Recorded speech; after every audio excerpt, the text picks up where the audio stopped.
Hai semuanya, pada video kali ini kita akan membahas tentang salah satu bab terpenting di dalam sejarah Indonesia, yaitu pada masa pemerintahan Orde Baru. Sebelumnya, perkenalkan nama saya, Zaki. Halo, saya Maulia. Saya Naura. Halo, saya Frida Novali. Saya Zilizati. Saya Yuniar Hardianti. Saya Zahra Tusipta. Langsung masuk ke materinya yuk. Seperti yang kita ketahui, setiap peristiwa pastilah memiliki sesuatu yang menjadi latar belakangnya. Begitu pula dengan peristiwa lahirnya masa Orde Baru. Ada pula latar belakang dari peristiwa lahirnya masa Orde Baru ini dimulai pada tahun 1966, yang mana itu terjadi karena adanya pergantian kepresidenan dari Presiden Soekarno ke Presiden Soeharto. Kemunculan dari masa Orde Baru ini tidak lepas dari peristiwa G30 SPKI. Pada masa ini pula, negara sedang dilanda ketidakstabilan akibat adanya konflik ideologi antara kelompok nasionalis, agamis, dan komunis, sehingga hal tersebut menyebabkan adanya inflasi besar-besaran pada negara ini yang mencapai angka lebih dari 600%. Hal tersebut tentu membuat rakyat menjadi menderita dan kesulitan untuk memenuhi kebutuhan hidupnya. Demokrasi terpemimpin pada era Soekarno telah terbukti gagal dalam penerapannya. Kegagalan sistem demokrasi terpimpin pada era Soekarno telah menciptakan berbagai ketidakpuasan di hati masyarakat, yang mana hal tersebut dimanfaatkan oleh Presiden Soeharto yang memiliki dukungan kuat dalam militer dan melalui Super Semar atau biasa kita kenal dengan Surat Perintah 11 Maret untuk mengambil alih pemerintahan dan menciptakan era baru yang disebut dengan Orde Baru. Tahukah kamu pada masa pemerintahan Orde Baru, pemerintah fokus pada dua aspek, politik dan ekonomi.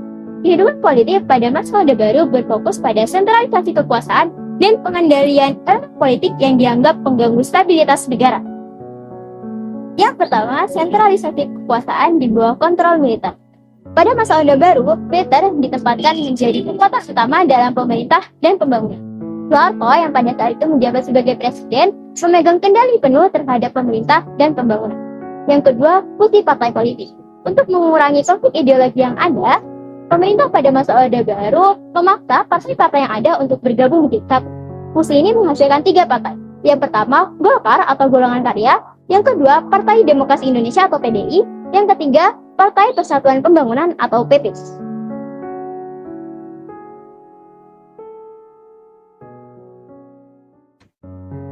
Selanjutnya, kehidupan ekonomi pada masa Orde Baru berfokus pada pembangunan ekonomi jangka panjang yang bertujuan meningkatkan kesejahteraan rakyat dengan memanfaatkan potensi sumber daya alam Indonesia.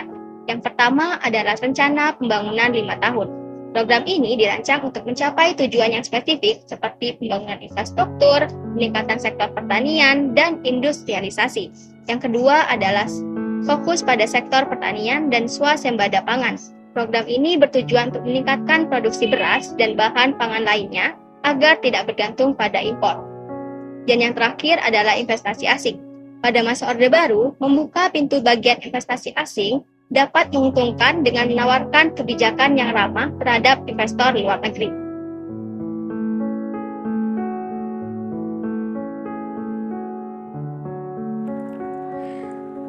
Selanjutnya yaitu keberhasilan pemerintahan Orde Baru. Meskipun banyak menuai kritik, pemerintahan Orde Baru memiliki beberapa keberhasilan, diantaranya yaitu yang pertama, stabilisasi ekonomi. Pada masa pemerintahan Orde Baru, inflasi dapat ditekan dan pertumbuhan ekonomi rata-rata mencapai angka 7% per tahun. Yang kedua yaitu swasembada pangan. Pada tahun 1984, Indonesia berhasil mencapai swasembada pangan khususnya beras. Namun, Kondisi ini hanya bertahan selama beberapa tahun. Hal ini disebabkan oleh beberapa faktor seperti masalah lahan, masalah cuaca, dan juga masalah infrastruktur. Yang ketiga yaitu pembangunan infrastruktur. Banyak proyek besar seperti jalan tol, bendungan, dan juga sekolah yang dibangun pada masa pemerintahan Orde Baru ini. Yang keempat yaitu keamanan politik. Dibandingkan masa sebelumnya, pada masa Orde Baru ini konflik ideologi bisa diminimalisasi dengan memberikan peran ganda kepada ABRI melalui kebijakan dui fungsi ABRI.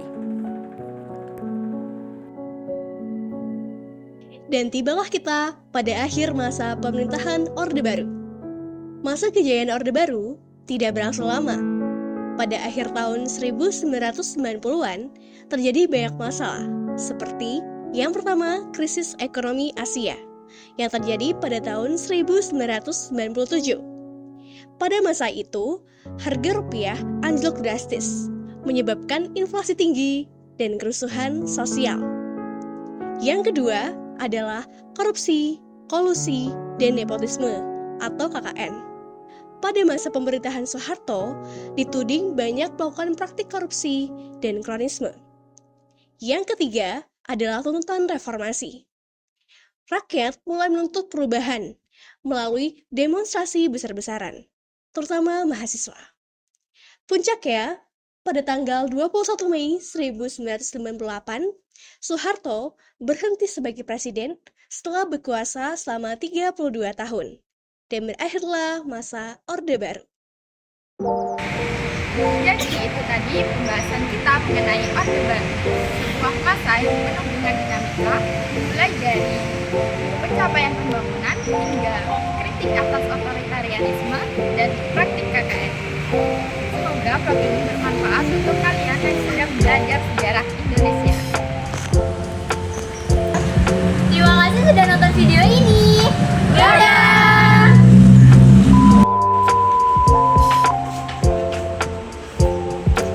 Pokoknya itu. Kayaknya udah sih ya.